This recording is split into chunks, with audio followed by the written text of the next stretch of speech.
Hello everyone, welcome back. आप देख रहे हैं तो आज क्या देखना है हमने? आज नागालैंड। एक भाई का कमेंट आया, उन्होंने कहा नागालैंड इतना खूबसूरत है ना कि आप हर ब्यूटी जो है ना वो भूल जाएगी देख के। ओके, वैसे हमारे जो viewers you are watching from anywhere else, क्या आप गली भाई देखा है, आप गए हो नागालैंड? वैसे जाना चाहिए यार, जितनी ब्यूटी है, जितना मतलब हिली एरियाज में आपका वेटेस्ट प्लेस भी इधर ही है ना, नागालैंड की है। आई थिंक हमने किसी का वीडियो देखा था शायद, वो जहाँ पे रेन होती है, मेघालय। वो मेघालय। अच्छा चलें जी, आज नागालैंड हमने देखना है। नागालैंड विलेज हम फर्स्ट टाइम देखने लगे। ये वीडियो है हमारे पास निशांत परमार, तो स्टार्ट करते हैं जी। तो हेयर करो, चले जी। ये है Nagaland, the land of tribes. यहाँ हर गांव की अपनी एक अलग कहानी है। और आज मैं जिस गांव के अंदर आया हूँ, इसका नाम है लोंगवा विलेज। यहाँ रहते हैं कोन्याक ट्राइब के लास्ट हेड हंटर्स, जो अपने दुश्मन का सर काट कर ले आते थे। इनकी आंखों में एक गहरा इतिहास छुपा है। मैंने 2 लोगों के सिर काटे हैं। उसके बाद मेरे चेहरे पर और मेरे सीने पर ये टैटू बनाए गए। लोंगवा विलेज इंडिया और म्यांमार दोनों का हिस्सा है। यहाँ कोई भी बॉर्डर या फिर फेंसिंग नहीं है, और यहाँ जितने भी लोग रहते हैं सभी के पास ड्यूअल सिटीजनशिप है। तो क्या आपको यकीन होगा कि मैं एक ऐसे घर के बाहर खड़ा हूँ जो डिवाइड है 2 अलग अलग कंट्रीज़ के अंदर। इस घर के कुछ रूम्स इंडिया के अंदर आते हैं, जो कि यहाँ पर है, और अगर मैं इस तरफ आ जाऊँगा तो मैं आ जाता हूँ म्यांमार के अंदर। तो ये घर एक तरह से बॉर्डर लाइन है इंडिया और म्यांमार की। ये कैसे पॉसिबल है यार? यार ये है कैसा प्यारा नागालैंड का एरिया। सबसे पॉपुलर ट्रैक ज़ुको वैली। यहाँ लश ग्रीन माउंटेन्स हैं जो कि वेव की शेप में है। जब आप यहाँ पर ट्रैक करते हैं विंडो तो आप एक्सपी पाते हैं कि ये कुछ अलग ही जगह है। आज मैं आपको ले जाऊंगा नागालैंड के सबसे पॉपुलर ट्रैक पर, Dzukou valley. So this is Nagaland, the land of tribes.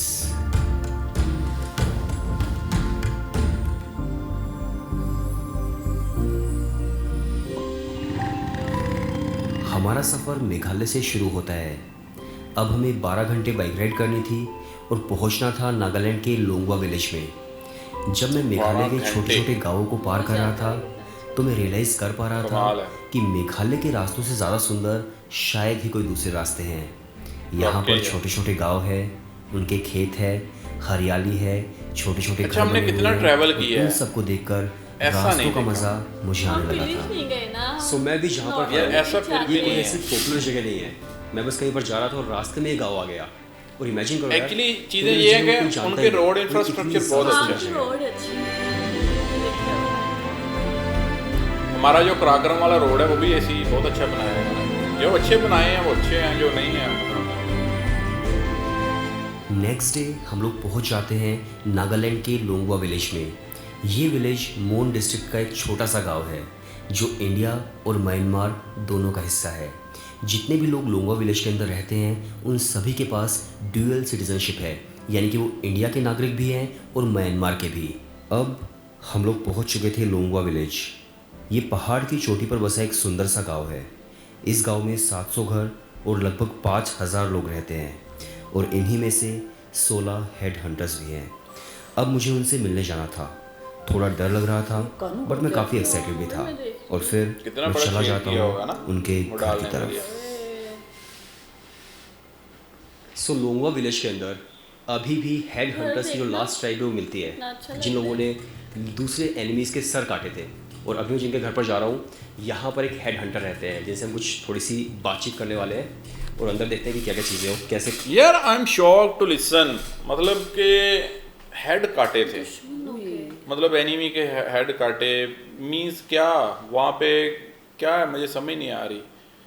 वहाँ पे मतलब इदारे वगैरह नहीं है, मतलब जैसे कि पुलिस, लोकल पुलिस या कुछ इस तरीके से, या क्या मतलब सीन इसके पीछे हो सकता है? कैसे कर सकता है कोई? पुलिस जानवरों के हेड काटने में क्यों पकड़ेगी? वो लोगों के एनिमीज के बोल रही है, वो दुश्मनों के, किसी का भी मतलब काम करते हैं। वो तो आप शिकार नहीं है भाई, एनिमी की बात कर रहे हैं। मैं मुझे शिकार करते हैं। देखो ना वीडियो देखो।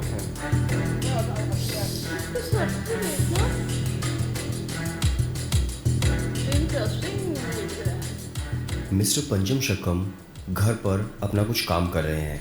इनके फिर मैं दुश्मन वहाँ कहीं जाता हूँ, एनिमल तो नहीं है उनसे डेंजरस? मिलता हूँ और उनके हेड उनसे काटते हैं। कुछ सवाल पूछता हूँ। हमारे साथ एक ट्रांसलेटर भी है जो उनकी भाषा को हमें समझाते हैं। मैंने 2 लोगों के सिर काटे हैं। उसके बाद मेरे चेहरे पर और मेरे सीने पर ये टैटू बनाए गए। जब हमने 2 सिर काटे उसके बाद एक बड़ा उत्सव हुआ, एक त्योहार की तरह। वो मेरे जीवन का सबसे खुशहाल और सबसे गर्व का क्षण था। यार रियल लड़ाई लाइफ के में भी समय ऐसे होता दुश्मन है का क्या? सिर काट कर ले आना, ये हमारे संस्कृति का हिस्सा था। यदि हम युद्ध में गए और सिर काट कर नहीं लाए तो हमें योद्धा नहीं कहा जाता था। जब लोग मुझे हेडहंटर कहते हैं तो मुझे बहुत खुशी मिलती है। ये उपाधि मुझे दूसरों से अलग बनाती है। जिन लोगों के सिर हमने काटे उनके स्कल्स को हमने मोरुंग के पास दफन कर दिया। वो स्कल आज भी वही दफन है। ये जो मैंने अभी सिर पे पहना है ये हॉर्नबिल के पंखों से बना है। बीच में ये काली भालू की खाल है और ये सींग पर्वतीय बकरी के हैं। ये एक योद्धा की पोशाक का महत्वपूर्ण हिस्सा है जो देखने में बहुत आकर्षक लगता है। ये इन हेड हंटर का पोता है जो अभी स्कूल के लिए तैयार हो रहा है क्योंकि इसे पढ़ाई करनी है और ज्वाइन करनी है इंडियन आर्मी। इनका नाम क्या है? Ito naman ba? Ulong niya. So, ako Kang Lau, Minanga. She's 6 years old. 6 years old. आपको क्या बनना बड़े होगा? Nanga long mata nga sa dito. Army. Army niya. Indian Army te. Oh, he wants to be Indian Army. Oh, very good. लकड़ी की gun. बड़ी story है यार इस एरिया की।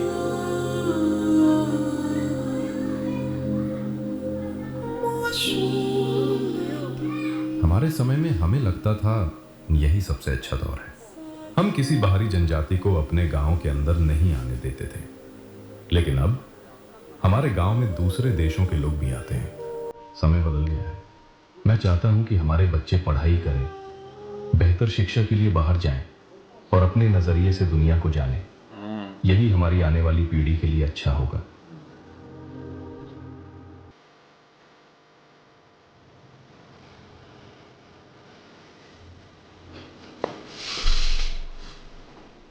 किंग के घर पर काफ़ी सारे मिथुन जानवर के स्कल लटके हुए हैं जो यहाँ पर सजावट का काम करते हैं।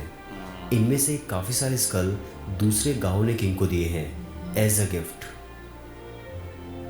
इन सब जानवरों की बलि अलग अलग फेस्टिवल्स में दी गई है और इन्हें यहाँ घर को डेकोरेट करने के लिए लगाया गया है। अभी जो मैंने ऑर्नामेंट्स पहने हैं ये हमारे कोन्याक ट्रेडिशनल अटायर का हिस्सा है। यहाँ सब औरतें ऐसे ही ऑर्नामेंट्स पहनती हैं, लेकिन क्वीन के पहने हुए ऑर्नामेंट्स थोड़े अलग हैं। ये जो आप देख रहे हैं ये है गोंग, और ऐसा बताया जाता है कि जब किंग की डेथ होती है तो उस टाइम पर इसको बजाया जाता है ताकि पूरे गांव को, पूरे विलेज को पता चल सके कि अभी किंग की डेथ हो गई है। किचन में हमारे लिए चाय बन रही है जो नागालैंड की ऑथेंटिक ब्लैक टी है। कुछ देर बाद वो हमें Black tea। सर्व की जाती है और उसके बाद इसे कावा हम बोलते सब हैं। बैठकर चाय पीते हैं। Lekha. लेगा वो पीते हैं कावा। लेगा इज लाइक चीयर्स। सो अभी मैं आ गया हूँ किचन में। ये है किचन, और जहाँ पर मैं फ़िलहाल खड़ा हूँ ये है इंडिया, लेकिन जहाँ पर मैं अभी ब्लैक टी पीने वाला हूँ यहाँ पर ये है म्यांमार। सो अभी हम लोग म्यांमार के अंदर ये ब्लैक टी पीने वाले हैं एंड इंडिया यहाँ पर है। एंड मजाक नहीं कर रहा हूँ, यही बॉर्डर लाइन है। नीचे पूरा चूल्हा है जहाँ पर सारा जो खाना है वो बनाया जाता है। ऊपर जो है स्टोरेज है जहाँ पर गेहूँ या फिर कुछ चीज़ें हैं। Interesting है यार। यहाँ पर इसके अलावा ये जो सेक्शन है यहाँ पर लोग अपना मीट रखते हैं। इसके अलावा जो चीज़ें बन जाती हैं या फिर यहाँ पे तो जा सकते हो ना, घर में तो। यहाँ पर रख लेते हैं स्टोर करके। ये जो बिना आपको वीज़ा, दिख बिना रहा है, पासपोर्ट के। बनी हुई है। सो अभी आपको काफ़ी इंटरेस्टिंग चीज़ Interesting ना? दिखाता हूँ। ये जो स्कूटी आप देख रहे हो ये है बर्मा की स्कूटी, म्यांमार की स्कूटी, और इन स्कूटीज़ पर कोई नंबर वंबर नहीं होता है, आप आराम से चला सकते हो। और ये जो स्कूटीज़ है ना ये आपको मतलब इंडिया के अंदर नहीं देखने को मिलती। इंडिया का जो मॉडल्स होते हैं वो डिफरेंट होते हैं, और यहाँ पर मैंने सड़कों पर भी काफ़ी सारी चलती हुई देखी है। और हमारी जो बाइक्स होती है, स्कूटीज तो डिफरेंट होती है, बट ये थोड़ी सी अलग तरह की स्कूटी है। और ये ये इलेक्ट्रिक म्यांमार की है। ओह वाओ, क्लाउड्स बिल्कुल हिल्स के साथ जुड़े हुए हैं। How beautiful, yes. Love इधर से इधर जाओ, गुम हो जाओ बादलों में। वो घर भी इतना अच्छा है। अच्छी अब लोकेशन है, हम लोग ऐसा जा घर रहे हो थे बस जुको वैली ट्रैक इंटरनेट हो। पर, जो नागालैंड और मणिपुर के बॉर्डर पर है। ये वैली लोंगवा विलेज से लगभग 10 घंटे दूर है। सो आपको जो मेरे पीछे से पक्षियों की आवाज़ आ रही है, ये मैंने कोई एडिटिंग में बाद में ऐड नहीं की है, ये बिल्कुल नेचर की आवाज़ है। और जब आप ऐसी जगहों पर आते हो तो ये आवाज़ें आपको कंटिन्यू आती रहती है और आप फील कर पाते हो कि आप बिल्कुल नेचर के अंदर है। जुको वैली का ट्रैक विश्वेमा विलेज से शुरू होता है और ये ट्रैक 8 किलोमीटर का है, जिसके अंदर आपको 2400 मीटर एल्टीट्यूड गेन करना होता है। अभी तक काफ़ी ज़्यादा स्टीप है और हम सिर्फ चढ़ते जा रहे हैं अभी तक। हमारा ट्रैक शुरू हो चुका था। पहले 1 घंटे हमने जंगल पार किए जिसमें सीधी चढ़ाई थी। कुछ दिख ही नहीं रहा है, इतनी ज़्यादा फोग है आज। बट फिर भी लगता है कि शायद थोड़ी देर फोग चली जाए, सूरज आ जाए, बट अभी तक नहीं आया और कुछ भी नहीं दिख रहा है। वरना लोग जुको वैली देखने के लिए कितने दूर से आते हैं। बट हम कल भी इधर ही हैं, तो कल देखते हैं, क्या पता सब कुछ साफ़ हो जाए। कुछ देर बाद हम लोग ओपन वैली में पहुंच जाते हैं, जहां से हमें थोड़ा व्यू दिखना था। लेकिन आज किस्मत इतनी ख़राब थी कि बादलों ने पूरा व्यू ख़राब कर दिया था और बारिश का खतरा अलग से। हम वो ऊपर जाकर ही देखा पापा। दोबारा जाएंगे। ऐसे फ्लैट में दिल को छू लेने वाला।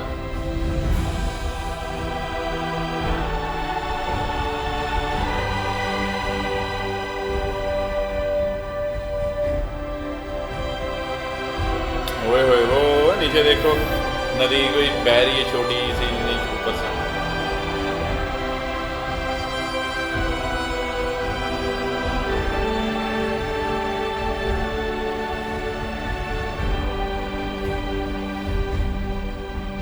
अरे भाई को कितना मजा आ रहा होगा यहाँ पे खड़े होके।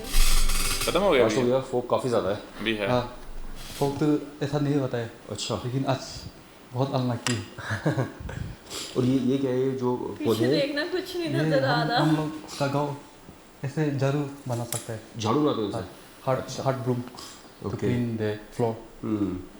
और भैया बता रहे थे कि जब इनके एंसेस्टर्स यहाँ पर आए थे तो उन्हें यहाँ पे कुछ भी खाने को नहीं मिला था, तो जुको वैली को ये लोग एज अ कर्स मानते हैं, यानी कि एक अभिशाप मानते हैं, राइट? तो अब भैया ये विश्वेमा विलेज के अंदर रहते हो, हाँ तो लोग क्या करते हैं वहाँ पे? वो लोग mostly they depend on the field. अच्छा, मतलब खेती बाड़ी करते हैं ज़्यादातर। भैया अभी तो मौसम काफ़ी खुला हुआ दिख रहा है। हाँ ये कितना कितना बड़ा हुआ जुको वैली पूरा? वो मतलब भी बहुत बड़ा है। अच्छा, लगभग मतलब ट्रैक को शायद 8 किलोमीटर के आसपास, 8 किलोमीटर, लगभग 15 किलोमीटर दिखा। लगभग 15 किलोमीटर। ये जो झाड़ियाँ आपको दिख रही है, ये अलग किस्म का बैम्बू है जिसको हमें पार करना था। यहाँ पर काफ़ी नैरो ट्रेल है और इन झाड़ियों के नीचे से होते हुए हमें पहुँचना था हमारी कैंप साइट।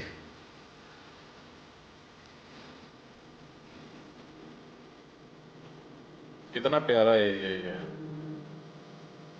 पुरस्कोन, खामोश, अक्सर लोग बोलते हैं कि नेचर। पहाड़ जो होते हैं ना, आपको शांति देते हैं, सुकून देते हैं, बट मैं ऐसा नहीं मानता। मुझे लगता है कि शहरों में बहुत ज़्यादा भीड़ है और पहाड़ जो होते हैं वो इन शहरों की भीड़ से हट करके आपके अंदर की जो आवाज़ है ना, उसको सुनने का एक मौका देते हैं। कुछ लोग सुन पाते हैं, कुछ लोग नहीं भी सुन पाते हैं, बस इतना सही फर्क है। हिले का हवा से। अच्छी वाला मैं आपको तो क्या अकेला बंदा हो, देखना नीचे से नदी जा रही है वहाँ। क्या व्यू है यार। हम कैंप साइट के पास पहुँच चुके थे। यहाँ हमें 2 घर दिखाई दे रहे थे। इमेजिन करो कि आप यहाँ पर रहते हैं बिना किसी मोबाइल नेटवर्क के, दूर दूर तक कोई दूसरा इंसान नहीं, पड़ोसी नहीं, यहाँ है सिर्फ आप। नागालैंड में क्रिश्चियन कम्युनिटी के लोग काफ़ी है। मोस्टली जगहों पर आपको क्रॉस का सिंबल दिख जाता है और ऐसा ही एक सिंबल जुको वैली में भी है।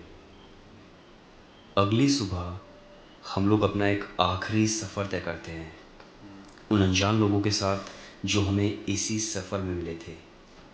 लेकिन अब वो अनजान नहीं है, अब वो हमारे दोस्त हैं। हम लोग जाते हैं वैली के बीचों बीच, जहाँ से पूरी वैली दिखती है। अब यहाँ प्लांट्स थोड़े छोटे हो गए हैं माउंटेन्स की वेव्स वाली शेप हम अपनी आँखों से देख पा रहे हैं। ये पहाड़ मुझे बहुत कुछ सिखाते हैं। जब इनके सामने होता हूँ तो खुद को बहुत छोटा पाता हूँ। फिर लगता है कि किस बात की ईगो, किस बात का एरोगेंस। नेचर से बड़ा तो कुछ नहीं हो सकता।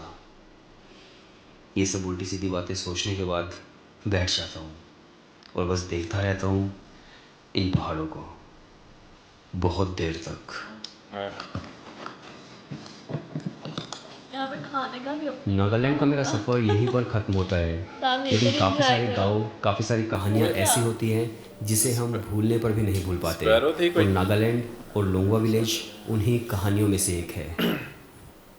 ये बड़ी इंटरेस्टिंग स्टोरी और इंटरेस्टिंग भी, और मतलब कहते हैं जब युद्ध में जाते हैं ना, लड़ाई होती है, तो उसमें फिर हम सर काट के बुलाते हैं, ऐसे थोड़ी ले जाते हैं किसी का। वो सर काटे हुए थे, तो इसीलिए तो वो उसको बनाया गया है, उसका टैटू ये वो जो है।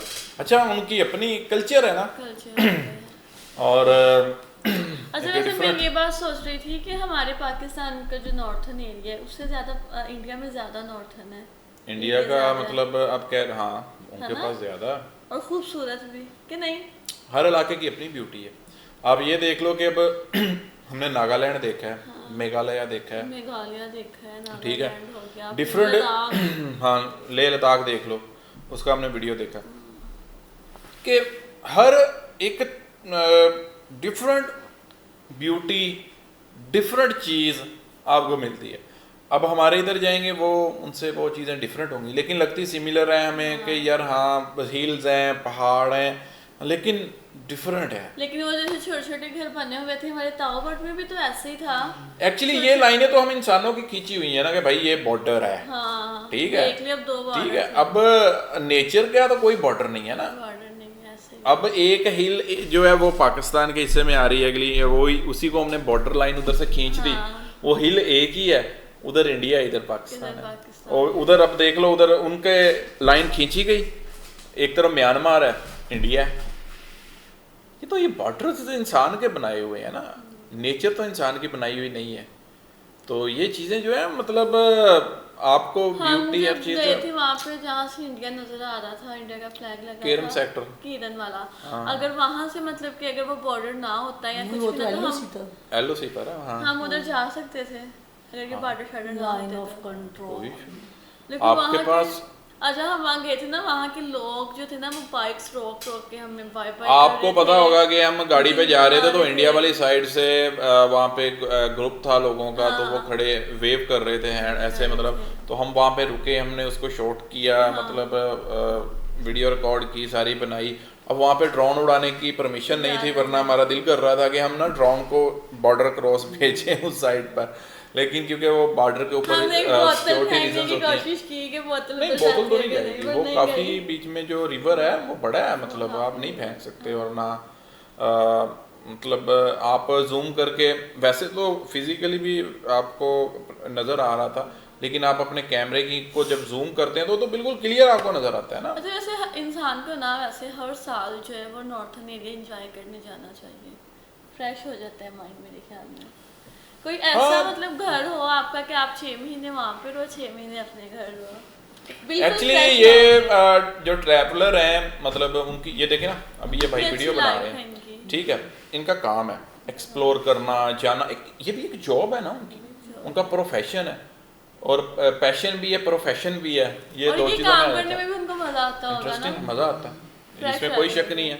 आप आपका ना, मैं कहता हूँ कि टेंशन नहीं होती। अभी दिमाग में एक टेंशन रहती है ना, मैं कहता हूँ जो ट्रैवलर हैं, जो ऐसा एक्सप्लोर करते हैं, उनका एक, अब हम देख रहे हैं इधर वीडियो बैठ के, हमने दुनियावी जो परेशानियाँ, घरेलू ये वो, उनसे हम कट ऑफ हो गए ना थोड़ी देर के लिए। तो जो वहाँ पे जा रहा है, प्रैक्टिकली वहाँ पे घूम रहा है, तो वो मतलब उसकी तो लाइफ एक वो उन चीज़ों में, उन मतलब नेचर में, उसमें खो जाता है वो चीज़ों से। चलें, नागालैंड से भी हमें भी देख, अच्छा हाँ, देख रहा है कोई तो करें कमेंट, और बाकी आते हैं जी अगले वीडियो में।